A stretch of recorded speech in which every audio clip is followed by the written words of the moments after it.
বিসমিল্লাহির রহমানির রহিম। আসসালামু আলাইকুম ওয়া রাহমাতুল্লাহি ওয়া বারাকাতুহু। আমি হাকিম মোহাম্মদ আশরাফুল আলম। আজ আলোচনা করব পেট ব্যথা কি, কেন হয় এবং ঘরোয়া ও প্রাকৃতিক চিকিৎসা বিষয় নিয়ে। জীবনে একবারও পেটে ব্যথা হয়নি এমন মানুষ খুঁজে পাওয়া মনে হয় একেবারেই অসম্ভব। যারা পেটের বিভিন্ন সমস্যায় আক্রান্ত হয়েছেন তারা মনোযোগ সহকারে সম্পূর্ণ ভিডিওটি দেখলে জানতে পারবেন এই যন্ত্রণাদায়ক ও ভয়ানক রোগের ঘরোয়া ও প্রাকৃতিক চিকিৎসা সম্পর্কে। দর্শক, ভিডিওটি শেয়ার করে অন্যদের দেখার সুযোগ করে দিবেন, কেননা আপনার একটি শেয়ারে উপকৃত হতে পারে লক্ষ লক্ষ এই যন্ত্রণাদায়ক রোগাক্রান্ত রোগী। ভিডিওটি শেয়ার করে অন্যদের দেখার সুযোগ করে দেওয়ার জন্য আল্লাহ তাআলা যেন আপনার প্রতি রহমত দান করেন। দর্শক, আসুন সর্বপ্রথমেই জেনে নেই পেট ব্যথা কি এবং কেন হয়। পেটের রোগের প্রধান উপসর্গ হলো পেট ব্যথা, পেট ফাঁপা অথবা বদহজম। দর্শক, পেট ব্যথার অনেক কারণ রয়েছে, যেমন বদহজম, পেপটিক আলসার, গ্যাস্ট্রিক আলসার, পিত্তথলির পাথর, পিত্তথলির ইনফেকশন, অ্যাপেন্ডিসাইটিস, কোষ্ঠকাঠিন্য, ডায়রিয়া, আমাশয়, কৃমি, প্রস্রাবের ইনফেকশন, কিডনি ও লিভারের কোনো সমস্যা, পেটের নানা রকম গোলযোগের কারণেও হতে পারে পেটে ব্যথা। যদি কেউ পেট ব্যথা অনুভব করেন তাহলে বিলম্ব না করে পরীক্ষা নিরীক্ষা করে দেখা উচিত। পেপটিক আলসারের রোগীর যদি হঠাৎ অসহনীয় পেট ব্যথা শুরু হয় এবং ব্যথা যদি ক্রমাগত সারা পেটে ছড়িয়ে পড়ে এবং আস্তে আস্তে পেট শক্ত হয়ে যায়, তবে তা বাইল ডাক্টের প্রতিবন্ধকতা অথবা ইউরেটারি ড্রাক্টের প্রতিবন্ধকতা বা পেট ফুটো হতে পারে। তীব্র পেট ব্যথার সাথে যদি জ্বর, বমি ও পাতলা পায়খানা সহ ইত্যাদি উপসর্গ দেখা দিলে দ্রুত অভিজ্ঞ ডাক্তারের কাছে অথবা হাসপাতালে পাঠাতে হবে, কারণ ওটা হতে পারে কোনো জরুরি অবস্থা বা অ্যাকিউট অ্যাবডোমিনাল পেইন। চিকিৎসা।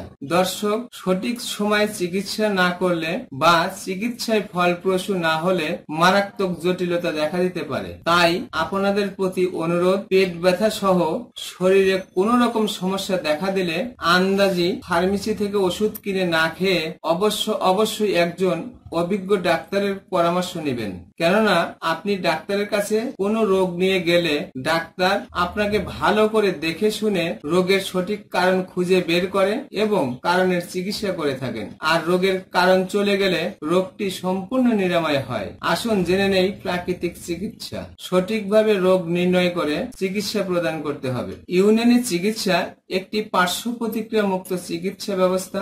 ইউনানি চিকিৎসা মতে গ্যাস্ট্রিক আলসার, পেপটিক আলসার, পিত্তথলির পাথর, পিত্তথলির ইনফেকশন, নতুন পুরাতন আমাশয়, কিডনি ও লিভারের যে কোনো সমস্যা সহ পেটের নানা রকম গোলযোগ, বদহজম, অজীর্ণ সম্পূর্ণ নিরাময় হয় ইনশাআল্লাহ।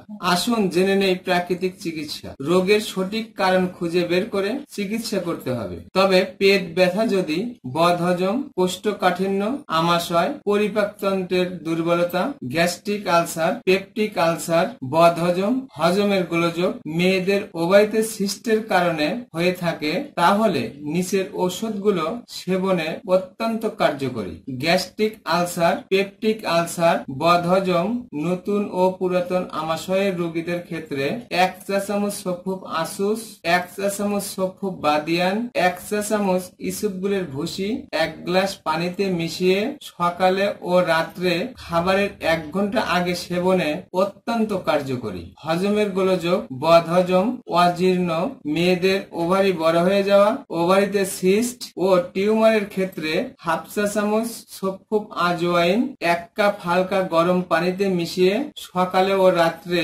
খাবারের 30 মিনিট পরে সেবনে অত্যন্ত কার্যকরী। এবং সর্বপ্রকারের রোগ নিরাময়ের জন্য সফুব আবে হায়াত 1 চা চামচ ওষুধ 1 গ্লাস হালকা গরম পানিতে রাত্রে ভিজিয়ে রেখে সকালে খাবারের 1 ঘন্টা আগে খাবেন। এবং 1 চা চামচ ওষুধ 1 গ্লাস হালকা গরম পানিতে সকালে ভিজিয়ে রেখে রাত্রে খাবারের 1 ঘন্টা আগে খাবেন। এতে উচ্চ রক্তচাপ, হৃদরোগ, ডায়াবেটিক্স অনিদ্রা, পেটের গোলযোগ, পুরুষের যাবতীয় যৌন রোগ সহ সকল প্রকারের রোগ নিরাময় হওয়া সম্ভব ইনশাআল্লাহ। ঘরোয়া চিকিৎসা।